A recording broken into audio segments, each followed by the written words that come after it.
ঠান্ডা ঠান্ডা শুভ দুপুরে শুভেচ্ছা জানাই আমার প্রিয় বন্ধুদের। আজকে আমি একটা বার্তা নিয়ে এসেছি।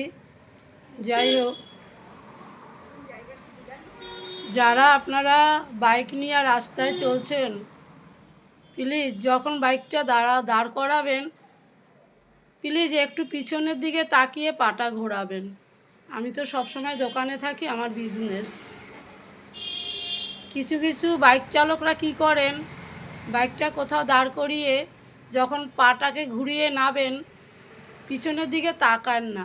পিছনে কে আছে, বাচ্চা আছে না বুড়ো আছে না মানুষ আছে, আর পাটা হুট করে তাদের গায়ে লেগে যায়। আজকে আমার চোখের সামনে একটা ঘটনা হয়েছে বলেই আমি ভিডিওটা করছি। এক ভদ্রলোক বা একটা দোকানের সামনে বাইকটা দাঁড় করিয়েছে,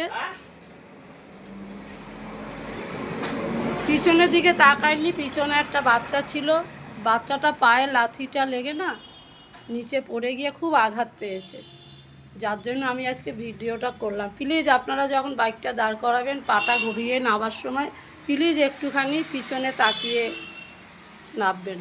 ধন্যবাদ। আশা করি আমার কথাটা সবাই শুনবেন। বাচ্চাটাকে দেখে খুবই কষ্ট লাগছিল, তাই ভিডিওটা করলাম।